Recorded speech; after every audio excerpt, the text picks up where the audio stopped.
자, 우리 속건제까지 봤는데, 그러니까 속건제는 속죄제처럼 죄를 용서받는, 죄를 사함받는 제사의 기능을 가지고 있는데, 속죄제에 없는 기능 하나를 추가했다 그랬잖아요. 그렇죠? 무슨 기능이에요? 배상의 기능을 추가한 거예요. 그러니까 속건제는 속죄제에다가 무슨 기능을 더 추가했다? 배상의 기능을 추가한 게 속건제라고 생각하시면 돼요. 그러니까 속죄제가 하나님 앞에 내가 지은 죄에 대해서 용서받기 위해서 드리는 제사라면, 이제 속건제는 거기다가 내가 하나님 앞에 잘못한 것은 하나님께 또 거기에 얼마를 5분의 1을 더해서 하나님 앞에 이제 제사장한테 주는 거죠. 예물을 바치는 것이고, 사람에게 내가 범한 죄라면은 하나님 앞에는 속건제 제물을, 그렇죠? 죄를 용서받는 속건제 제물을 드려요. 그리고 그거로 끝나는 게 아니라 사람한테도 내가 손해보게 만든 그 값에 5분의 1을 더해서 그 사람한테 이제 지불해야 되는 거예요. 그러니까 속건제는요, 사람한테 잘못했으면, 속건제는 하나님께든 사람에게든 세 가지를 바쳐야 되는 거예요. 세 가지를. 아주 쉽게 표현하면은. 뭐예요? 첫 번째는 속건제 제물을 바쳐야죠. 두 번째는요, 원래 내가 망가뜨렸던 물건, 내가 몰래 했던 물건, 이런 물건을 다시 돌려줘야 돼요. 그런데 거기다 또 그 물건의 5분의 1 값을 더해서 돌려줘야 돼요. 세 가지를 드린다고 생각하면 돼요. 세 가지를.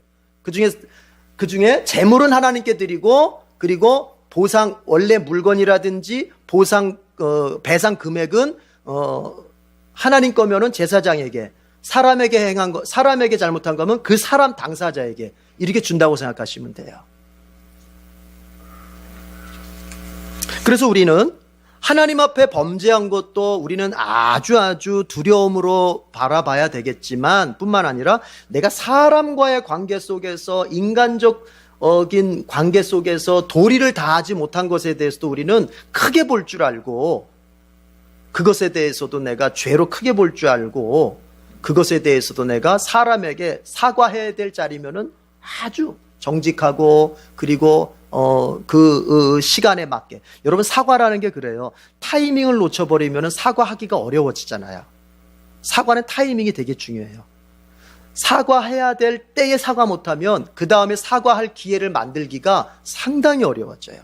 화해할 기회를 놓쳐버리면 화해의 기회를 다시 만들기가 쉽지가 않아요. 또 우리 남미정 집사님 소예배실의 아이들 조금 조용히 좀 시켜주세요.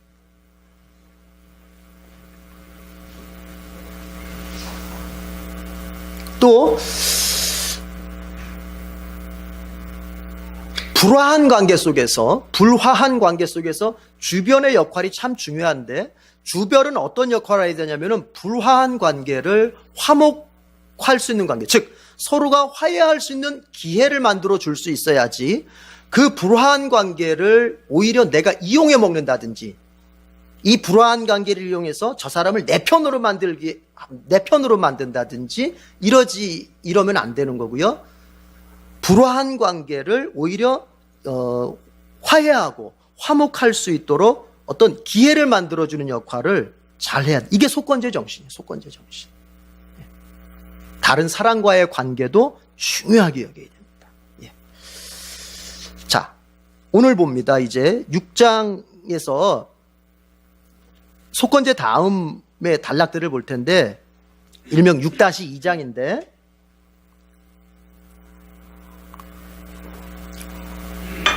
제사 얘기가 다시 반복되고 있으니까 번제 얘기부터 다시 반복되고 있어요. 우리 1장부터 지금 6-1장까지 쭉 오면서 번제, 소제, 화목제, 속죄제, 속건제 5가지 제사, 이스라엘이 드리는 제사 얘기 다 했는데, 다시 이제 6-2장, 6장 8절부터 제사 얘기, 번제 얘기를 다시 하세요. 그러니까 얼핏 보면은 이게, 제가 몇 번 말씀드렸지만 얼핏 보면은 불필요한 내용을 반복하는 것 같단 말이에요. 앞에서 이미 다 했는데 왜 또 번제 얘기를 또 하는 건가? 하나님이 뭔가를 반복하실 때는 그게 불필요한 게 없어요. 우리가 보기에 불필요한 거고, 우리가 보기에 잔소리 같은 거예요. 그러나 하나님 입장에서 보면 그것은 반드시 필요한 거예요. 여러분, 자녀들이요, 부모의 소리를 잔소리로 들어요. 아니, 그거 안 해도 다 아는데, 그 소리 나도 다 아는 얘기인데, 근데 부모 입장에선 달라요. 모르는 것 같은 거예요. 더 필요한 것 같은 거예요. 그렇잖아요. 이게 그래서 달라요. 같은 얘기를 놔두고 부모 입장에서 보는 거하고 자식 입장에서 보는 거하고 다른 거예요. 그래서 자식은 부모의 마음으로 그 얘기를 듣는다면 덕이 있을 거예요. 복이 있을 거예요. 또 한편 얘기를 들려주는 부모는 자식의 입장에서 또 얘기를 한다면은 정말로 필요한 얘기만 하게 될 거예요. 불필요한 얘기 말고, 그 자녀의 인격을 아프게 하는 얘기 말고 정말 필요한 얘기만 하게 될 거예요. 자, 하나님께서 다시 반복하세요. 그런데 여기 좀 차이점이 있어요. 차이점을 한 3가지 정도만 한번 제가 설명을 해볼게요. 첫 번째가 뭐냐면 설명의 대상이 달라요. 자, 어딜 보시냐면 여러분들은 1장 2절 보세요. 레위기 1장 2절. 앞으로 가서 레위기 1장 2절을 보세요. 레위기 1장 2절 다 같이 시작. 이스라엘 자손에게 말하여라. 너는 그들에게 다음과 같이 일러라. 여기는 누구예요? 이스라엘 자손에게. 하나님께서 지금 모세에게 하시는 말씀이에요. 이스라엘 자손에게 이렇게 알려주거라. 이번에 어디를 보시냐면 6장 9절을 보세요. 6장 9절. 우리 이제 오늘 들어갈 곳 6장 9절. 아예 지도 표시하고 읽어봅시다. 지도 표시하고 6장 9절 지도 표시 먼저 하고 읽어봅시다.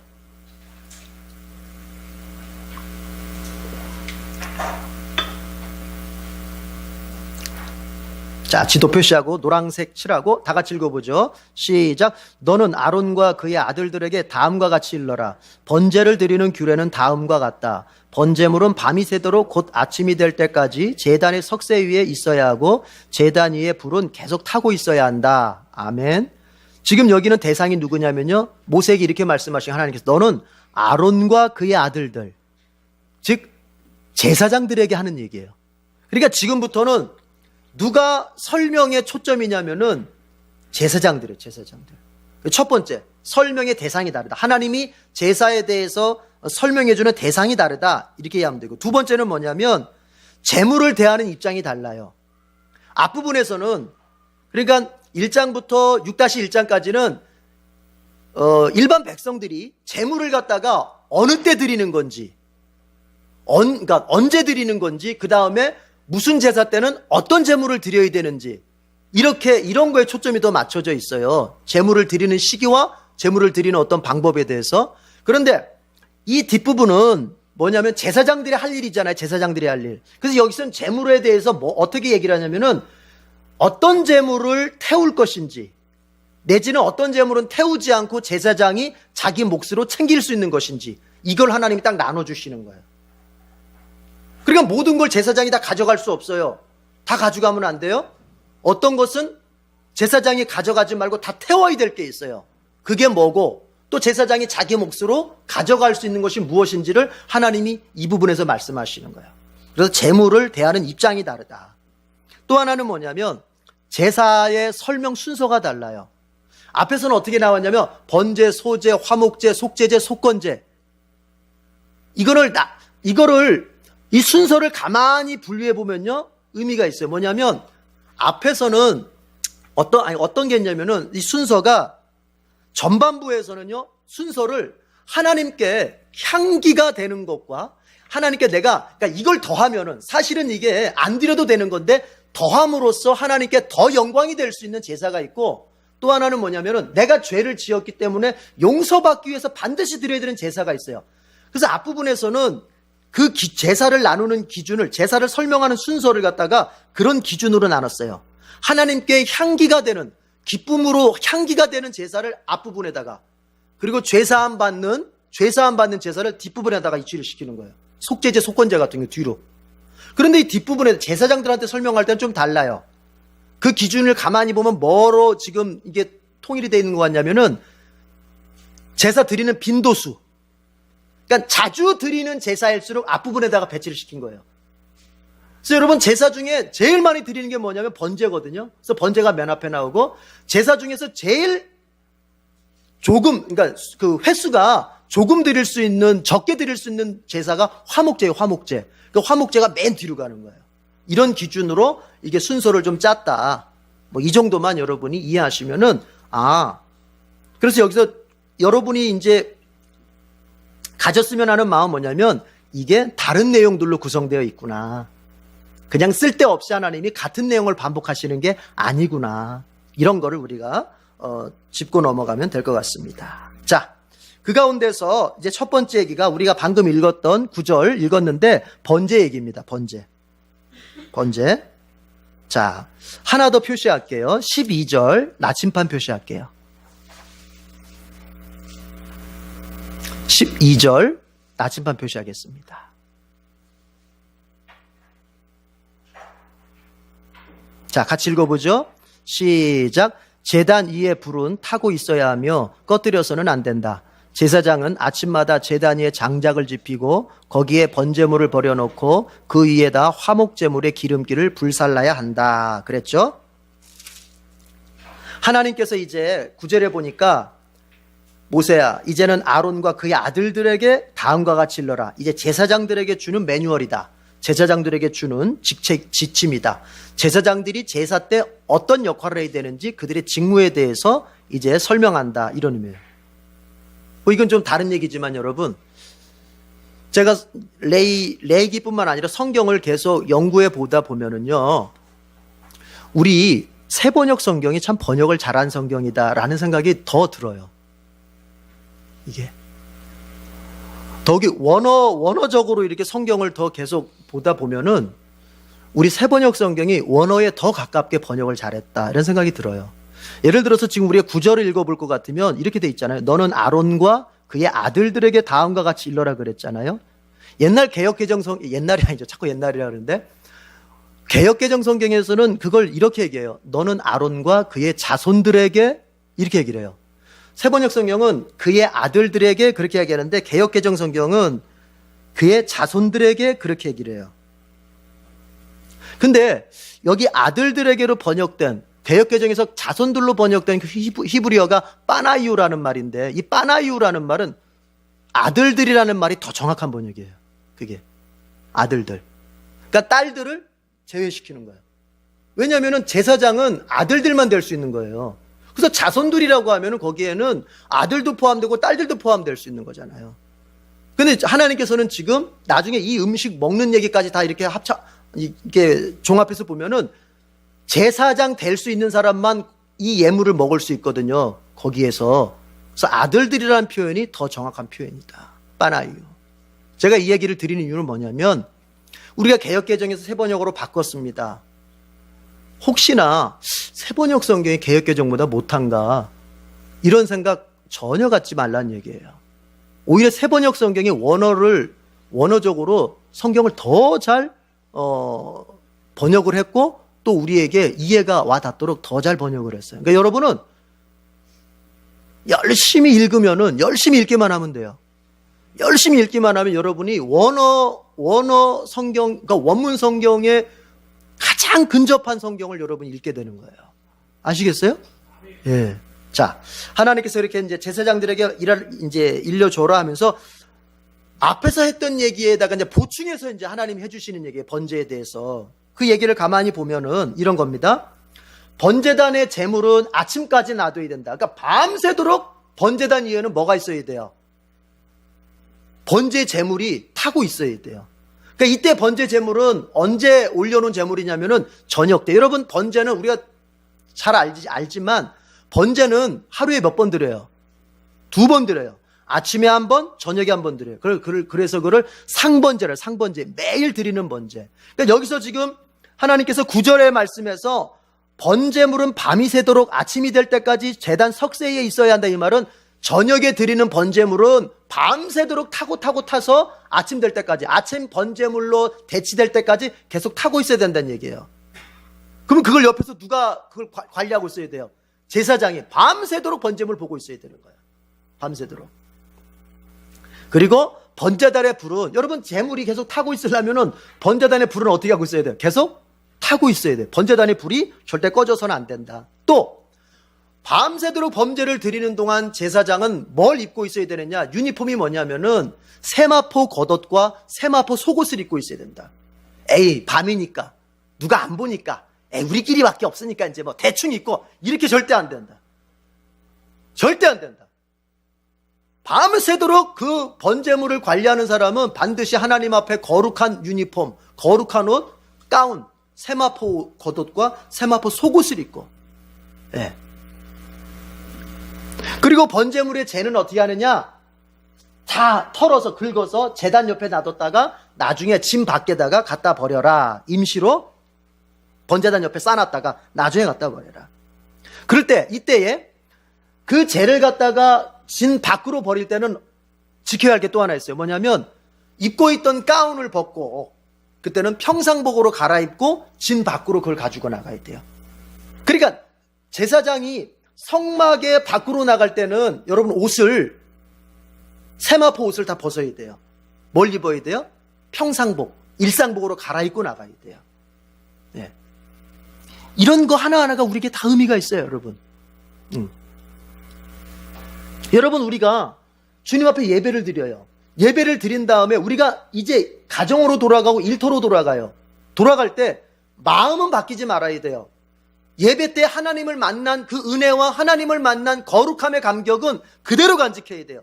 그러나 우리가 일상에 나아가서 살아가는 방식은 일상적인 것으로서 우리의 거룩함을 드러내야 돼요.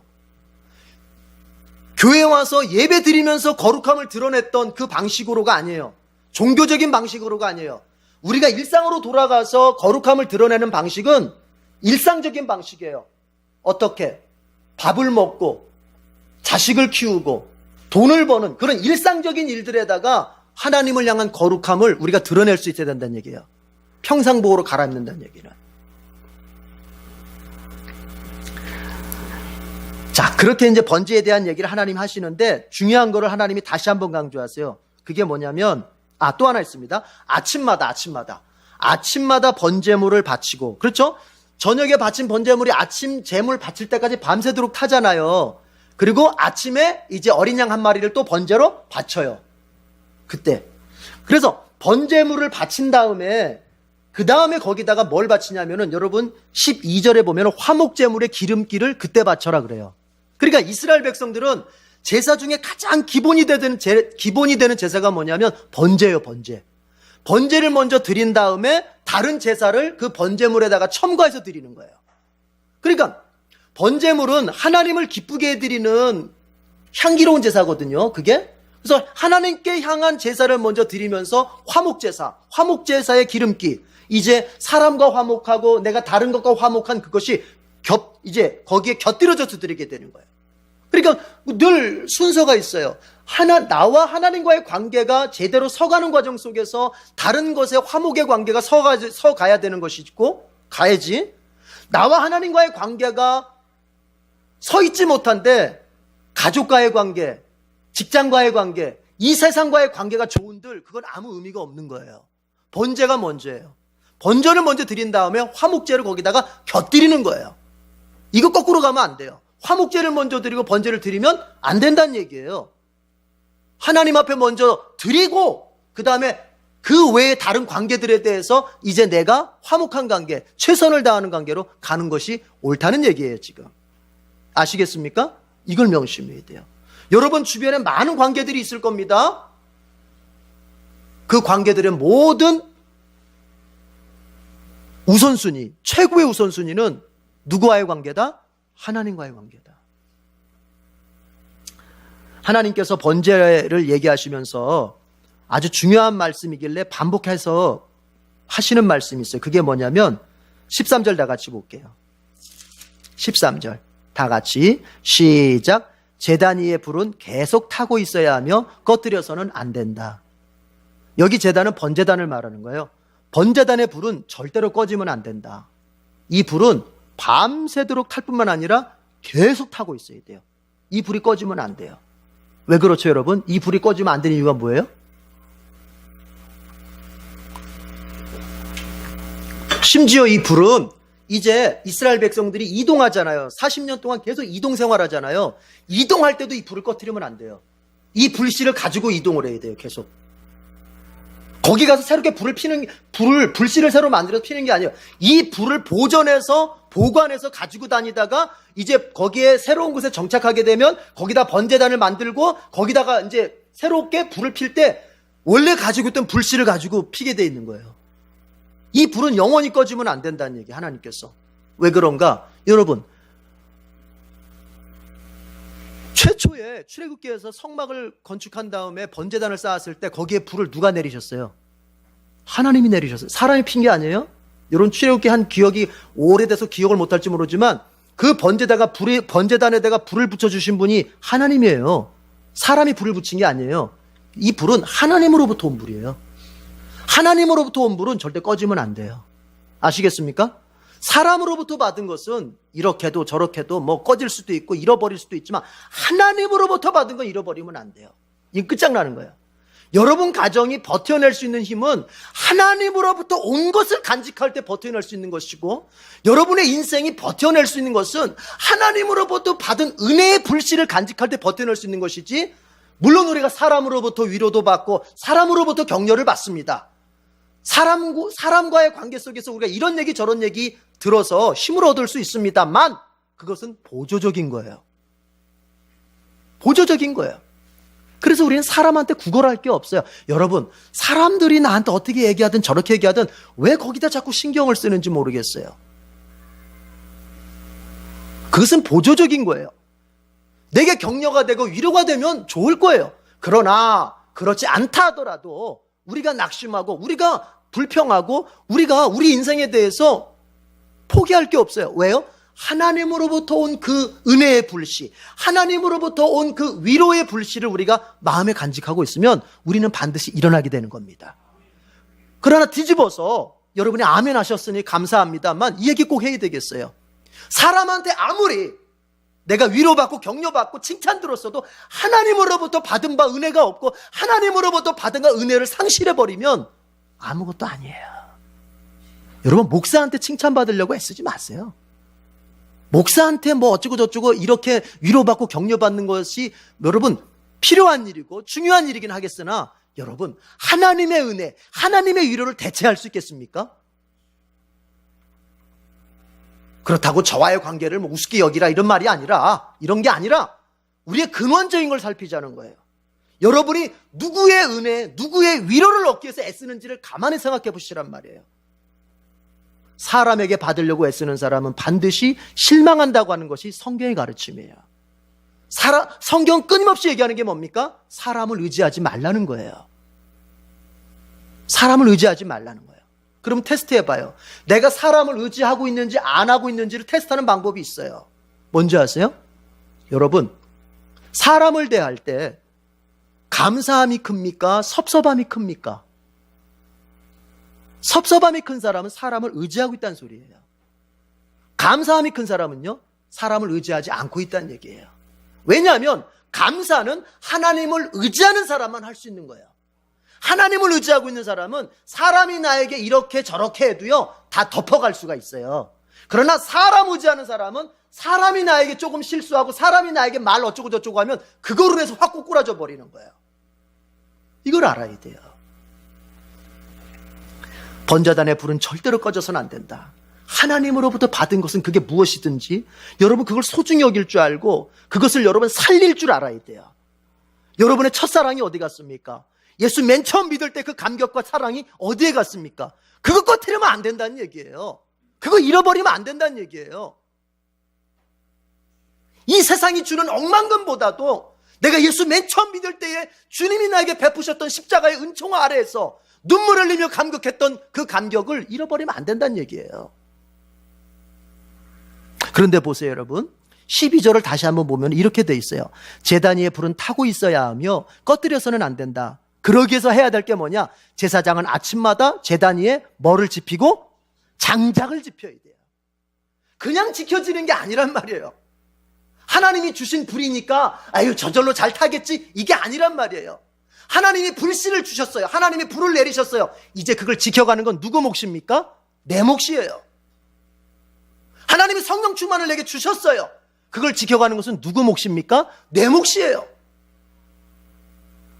하나님 주셨으니 지키는 것도 주님이 해주세요. 이건 신앙생활을 그분이 잘못 이해하고 있어요. 지키는 거는 내가 애써야 되는 거예요. 은혜를 주시는 분은 하나님이시지만 주신 은혜를 지켜나가고 유지해 나가는 건 철저하게 내 몫이요 나의 애씀의 결과라는 것을 기억해야 돼요. 이걸 잊으면 안 돼요. 장작을 지킨다. 여러분, 장작을 뭐라고 우리가 생각해 볼 수 있을까요? 많은 걸 이야기할 수 있을 겁니다. 대표적으로 세 가지 생각해 봐요. 우리 너무나 잘 아는 얘기예요. 첫 번째는 기도예요.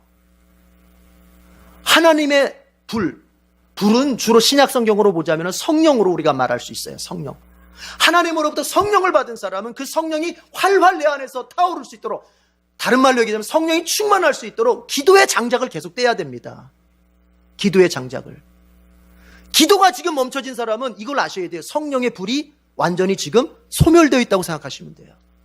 내가 기도하지 않는데도 성령이 충만할 수 있다? 이건 사단이 나에게 가르쳐주는 속임수예요. 내가 지금 기도하고 있다면 성령은 내 안에서 불타오르고 있습니다. 그러나 기도하고 있지 않다면 성령은 내 안에 계시지만 아무런 능력도 발휘할 수 없는 소멸된 성령으로, 약해진 성령으로 계실 뿐입니다. 물론 그렇다고 해서 그분이 약해진다고 해서 성령님 자체가 약해진다는 얘기가 아니에요. 그분이 나를 통해서 하실 수 있는 일들이 약해진다는 얘기예요. 여러분의 가정이 이기기를 원한다면, 여러분의 기도가 능력을 갖추기를 원한다면, 여러분이 무엇인가를 꿈꾸고 하나님의 능력에 의해서 그걸 이뤄가기를 원한다면 여러분 기도의 사람이 되셔야 돼요. 기도의 사람이 되어서 성령이 내게 활활 타오를 때 성령께서 이제 나에게 능력 주심으로 나로 하여금 감당케 하시겠다. 또 있습니다. 말씀입니다. 장작의 또 하나는 말씀이에요. 성경을 많이 읽어야 돼요. 목사님 이해가 안 가요. 성경은 이해가 다 갈 수가 없어요. 이해하려고 우리가 노력합니다. 지금 이게 바로 그거예요. 아, 이게 무슨 말이지? 지금 이해하려고 우리가 노력하는 거예요. 그러나 우리가 이해 안 가는 부분까지도 계속 읽어야 돼요. 읽다 보면 성령께서 이것을 퍼즐 맞춰주듯이 맞춰주실 때가 있어요. 이게. 근데 읽어놓지 않으면은 퍼즐 맞춰주듯이 맞춰질 수가 없어요. 읽으셔야 돼요. 또 하나가 뭐냐면 이게 중요해요. 제일 중요해요. 기도와 말씀. 이건 기초지만 세 번째가 제일 중요해요. 기도와 말씀 다 했어도 이거 안 되면 끝나는 거예요. 장작 쌓아놨다가 다시 내팽개치는 거예요. 순종입니다. 순종의 장작을 계속 떼야 돼요. 내가 주님 앞에 기도합니다. 말씀을 보며 내가 묵상합니다. 그런데 정작 선택의 순간에 내가 순종하지 않는다면 그것은 장작을 넣었다가 다시 다 빼내는 꼴이 되는 거예요. 여러분, 여러분의 심령의 제단 위에 성령의 불이 활활 타오르기를 바랍니다. 또 하나 이건요, 하나님 입장에서 보자면 뭐냐면 번제단이 밤새도록 타오르고 있다는 소리는 뭐냐면 하나님께서 우리를 밤새도록 지켜보신다는 얘기예요. 우리를. 제단에 제물이 계속 타고 있는 것을 하나님이 지켜보시면서 기뻐하시면서 그것의 향기를 흠양하신단 말이에요. 그건 뭐예요? 하나님이 계속 그 제사, 즉 예배자의 심령을 가지고 살고 있는 신자를 하나님이 계속해서 관심 갖고 계속해서 보고 계시고 계속해서 함께 하신다는 얘기예요. 우리는 그것을 느낄 때도 있고 못 느낄 때도 있습니다. 왜 그렇죠? 우리의 육신이, 우리의 감정이 죄에 오염되어 있기 때문에 그렇습니다. 저와 여러분의 육신과 감정과 이성은 온전치 못해요. 그래서 어쩔 때는 이런 거와 같아요, 여러분. 어쩔 때는 해가 맑게 보였다가 어떨 때는 해가 안 보일 때가 있어요. 뭐가? 구름이 가려가지고. 우리의 영혼이 그래요. 어쩔 때는 하나님이 굉장히 나와 함께 계심이 막 강렬하게 느껴질 때가 있어요. 정말 성령님이 나와 함께 계시고 성령이 내 안에 충만하게 계신다 느껴질 때가 있어요. 어떤 날은요, 이게 안 느껴질 때가 있어요. 이렇게 말씀드립니다. 그 모든 게 정상적인 겁니다. 왜 정상적입니까? 내 육신이 아직 나라고 하는 존재가 신령한 몸을 입지 못했기 때문에 하나님을 이성으로, 감정으로 알아채는 데 있어서 한계가 있는 거야, 한계가. 그래서 어떤 날은 하나님 정말 나를 사랑하심이 확 느껴지다가 어떤 날은 하나님이 정말 나와 함께 계시는 것이 조금 믿긴 믿지만 막 내 느낌에 크게 와닿지 않을 수도 있다는 얘기예요. 그럼 믿음은 뭐냐? 믿음은 뭐냐? 와닿지 않을 때도 주여 하고 엎드리는 게 믿음이란 말이에요. 하나님은 여러분을 밤새도록 지켜보십니다. 믿으세요? 그럼요. 자, 소재를 봅시다. 소재. 두 번째가 소재인데 9절 지도 표시하겠습니다. 9절이 아니라 죄송합니다. 14절. 14절을 지도 표시하겠습니다.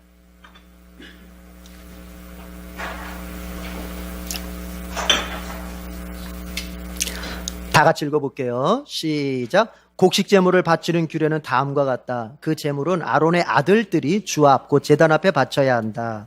20절 나침반 표시하겠습니다. 20절 나침반 표시. 조금 다른 소재를 얘기하거든요. 20절에서는 다 같이 시작. 아론과 그의 아들들을 기름 부어 세우는 날에 제각기 주에게 바쳐야 할 제물은 다음과 같다. 늘 바치는 곡식 제물에서와 같이 고운 밀가루 10분의 1 에바를 가지고 반은 아침에 그리고 반은 저녁에 바친다. 자, 소재. 우리 세 번역에서는 곡식 제물 아예 이렇게 얘기를 했습니다. 여러분, 곡식 제물 바치는 규례 우리 다 앞에서 배웠어요. 그렇죠? 가루 그대로 드릴 때가 있고 가루를 요리해서 드리는 것도 있고 그렇죠? 다양했습니다. 자, 그런데 드리는 자체는 다르지 않아요. 곡식 제물 소재에 반드시 들어가야 할 게 뭐예요? 기름과 유향은 넣어야 돼요. 하나님 기뻐하시는 거예요. 그러나 절대로 넣지 말아야 될 게 뭐예요? 누룩과 꿀은 넣으면 안 돼요. 그렇죠? 예. 누룩은 뭐예요? 누룩은 부패시키는 거잖아요. 부패시키는 거. 그래서 누룩은 성경에 보면은 죄를 말하는 거예요. 죄의 상징이에요. 부패시키는 거. 예. 꿀은 어떤 거냐면은 달잖아요. 이것은 세상의 쾌락의 유혹을 말하는 거예요. 그러니까 하나님께서 곡식제물에다가 누룩과 꿀을 넣지 말라는 건 뭐냐면은 하나님 앞에서 드리는 거룩한 제물 앞에 우리의 죄가 포함되면 안 되고 우리가 세상적인 어떤 쾌락의 유혹에 빠졌던 그런 것으로서 우리가 드리면 안 된다는 얘기예요. 아시겠어요? 예.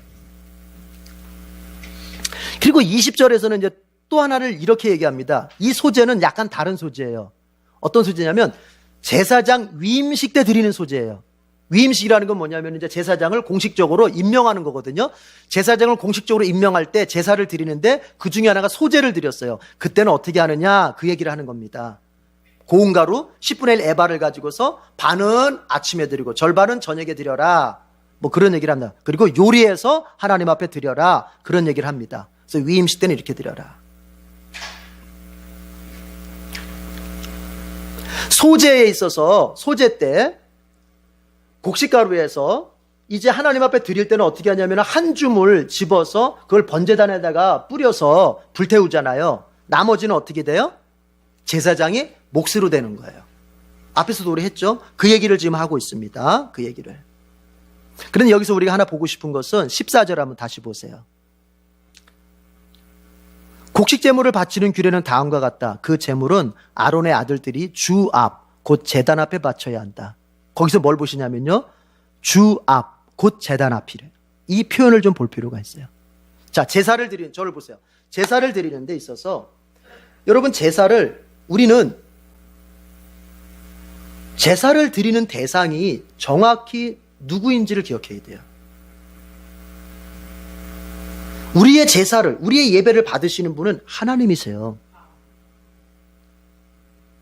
그래서 우리가 이 예배를 하나님 앞에 드린다는 마음으로 예배를 드려야 되는데 그것은 또 어디로 연결이 되냐면 이 예배를 통해서 내가 하나님을 만나고 하나님을 체험할 수 있어야 돼요. 그런데 지금 본문을 보면 이렇게 돼 있죠. 주 앞 곧 제단 앞에. 어떤 사람들은 제단 앞에는 바치는데 주님 앞에는 바치지 않는 제사가 있어요. 아주 쉽게 얘기해서 교회는 왔어요. 주일날 교회는 왔어요. 수요일날 교회는 왔어요. 예배 시간에 안전은 있어요. 이게 제단 앞에 바친 거예요. 어쨌든 형식적으로 보자면 분명히 하나님의 예배 제단 앞에 와 있잖아요. 그런데 지금 모세는 뭐라고 말하고 있습니까? 제단 앞에가 먼저예요? 주 앞에가 먼저예요? 주 앞에가 먼저예요. 제단 앞에 서 있는 거, 제단 앞에 제물을 바친 거, 그게 먼저가 아니에요. 그게 다가 아니라는 거예요. 주님 앞에 바쳐져야 된다는 거예요. 주님을 만나야 된다는 거예요. 오늘 여러분이 이 귀한 자리에 여러분 잘 오셔서 이렇게 예배를 드리고 계신데, 이 자리가 이렇게 표현해서 죄송합니다, 눈도장 찍고 가는 자리가 되면 안 된다는 얘기를 지금 모세가 하는 거예요. 주 앞, 하나님 앞에 드리는 시간이어야 된다. 그런데 하나님 앞에 드리는 그 영적인 사건, 하나님 앞에 드리는 영적인 사건을 이제 우리의 눈으로 보이는 현실적인 사건으로 표현할 때는 어떻게 표현하느냐? 제단 앞에 드리는 거로 표현하게 되는 거예요. 여러분이 지금 예배당에 찾아와서 예배를 드리는 이것은 제단 앞에 오는 거예요. 여러분이 예배당에 찾아온 이것은 현실적으로 표현한 거예요. 그러나 영적인 표현은 뭐예요? 하나님 앞에 드리고 있어야 돼요. 누구 앞에서 보이게 한 것도 아니고, 누구 앞에 내가 지금 왔다고 인정받게 하는 것도 아니고, 나 예배 왔다 갔다 이게 누가 다른 사람한테 보일 게 아니에요. 누구 앞에요? 하나님 앞에라. 이건 굉장히 중요한 얘기입니다. 그래서 하나님께서 모세를 통해서 하시는 말씀이, 너희가 제사를 드리는 데 있어서 두 가지를 유념해야 된다는 거예요. 하나는 뭐냐? 제사의 영적인 사건은 하나님 앞에, 그 제사를 통해서 누굴 만나요? 하나님을 만나고 하나님 앞에 전달이 돼야 되는 거예요. 그러나 그것이 현실적으로 표현될 때는 제단 앞이에요. 그러니까 이런 것도 안 되는 거죠. 아유, 나는 내가 몸은 비록 교회는 안 갔지만 하나님 앞에 예배 드리고 있어. 다른 데 있으면서 내가 몸은 여기 안 왔지만 내 마음은 교회가 있어. 마음은 예배 자리에 가 있어. 그거 맞아요, 틀려요? 틀리다는 얘기예요. 주님 앞에 향한 마음이, 영적인 예배의 마음이 있다면 이제 현실적으로 표현해야 된다는 거예요. 어디 앞으로 나오라? 제단 앞으로 나오라는 거예요. 네가 하나님 앞에 예배를 드리는 그 마음 중심이 진실이라면 주일에, 수요일에 어디에 와 있어라? 교회에 와 있으란 얘기예요. 이런 말씀을 이렇게 보는 거예요. 그런 사람에게 하나님께서 큰 은혜와 복을 내리시는 겁니다. 잊지 맙시다. 우선순위가 있어요. 항상 잊지 마세요. 예배 자리에 올 때마다 나는 오늘 하나님께 예배 드리는 것이다. 오늘 하나님을 만나고 가야 된다. 목사님 만나고 간다고 삶이 바뀌는 게 아니고 하나님 만나고 가야 된다.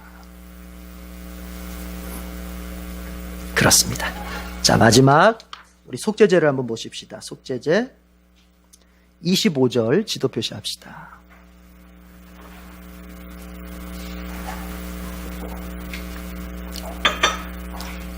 (25절) 다 같이 시작. 너는 아론과 그의 아들들에게 다음과 같이 일러라.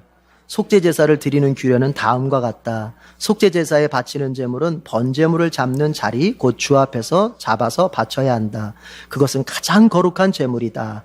27절 나침반 표시하겠습니다. 27절 27절 다 같이 시작. 그 고기에 닿는 것은 무엇이든지 거룩하게 된다. 그 제물의 피가 튀어 옷에 묻었을 때에는 거기 거룩한 곳에서 그 옷을 빨아야 한다. 속죄제 얘기입니다. 속죄제 제사 드리는 방법은 앞에서 다 설명했고요. 제사장에게 한 번 더 얘기합니다. 속죄제 제물은 반드시 번제물 잡는 거. 그게 어디냐면은 성막을 우리가 볼 것 같으면 북쪽. 자, 여기가 정문이라고 봤을 때 여기가 정문을 기준으로 해서 북쪽 이쪽 뜰에서 잡아야 된다는 거죠.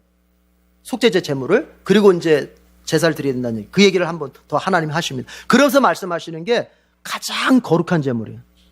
속죄 제물이 가장 거룩한 제물이라는 거예요. 그래서 27절로 가면은 속죄 제물은 여러분 속죄 제물에 만약에 누군가가 단다면은 여러분 그 사람은 그게 무엇이 됐든 사람이 되었던 사물이 되었던 그건 어떻게 된다? 거룩하게 된다. 27절이 그 얘기잖아요. 그 고기에 닿는 것은 무엇이든지 어떻게 된다? 거룩하게. 이거 중요한 얘기입니다. 자, 여러분 이거 정말 집중해서 들어야 돼요.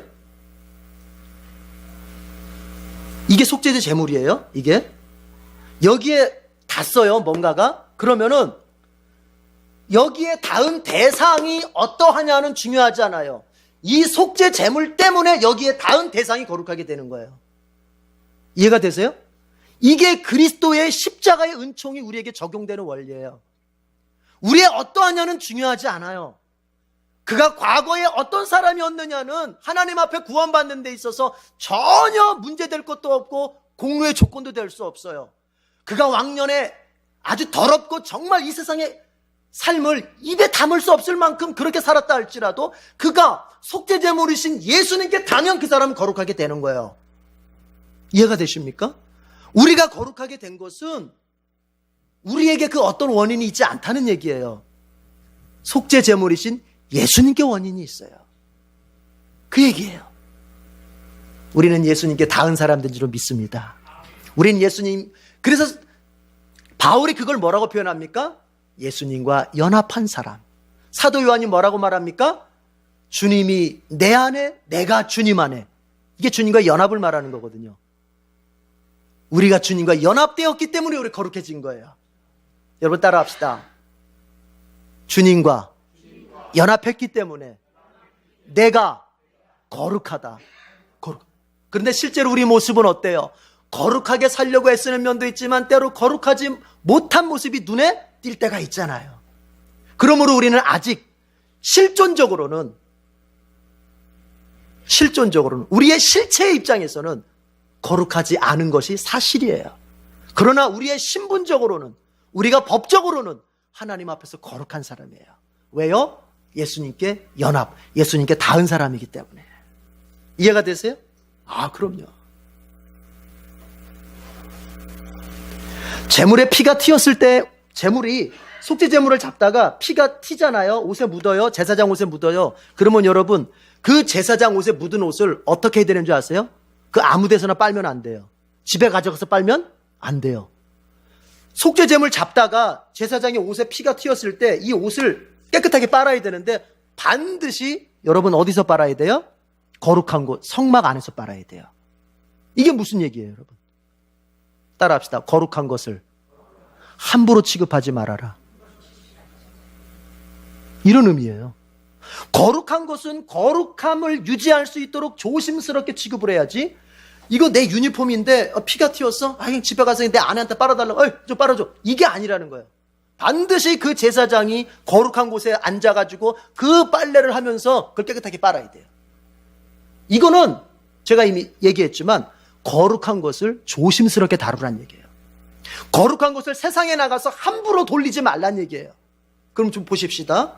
여러분, 성도, 이게 무슨 말입니까? 거룩한 집단, 거룩한 무리, 거룩한 사람들이라는 의미예요. 성도. 예수님의 구원의 은혜를 받은 사람들을 성도라고 부르는 이유는 그들이 거룩해진 사람들. 속죄제물이신 예수님께 닿았기 때문에 그들이 어떤 수준의 사람이든지 간에 그들은 거룩해진 사람들이에요. 그러면 이제 이걸 생각해야 돼요. 거룩하게 된 나를 내가 함부로 굴리면서 살면 안 돼요. 거룩해진 내 영혼과 내 인생을 함부로 취급하면서 살면 안 돼요. 거룩해진 나를 어떻게 살아야 되느냐? 조심스럽게 살아야 돼요. 어떤 조심스러움? 거룩함을 유지할 수 있는 조심스러움을 살아야 돼요. 여러분, 그래서 예수 믿은 사람이 이제 점진적으로 바뀔 수밖에 없는 것은 뭐냐면, 나는 예수 믿었으니 저절로 바뀌어가는 게 아니라 내가 거룩하게 된 사람으로서 내 인생을 옛날처럼 함부로 굴러먹질 않으니까 더욱더 달라질 수밖에 없게 되는 거예요. 이해가 되십니까, 여러분? 예. 그 얘기를 하는 거예요. 거룩한 것을 조심스럽게 다뤄야 돼요.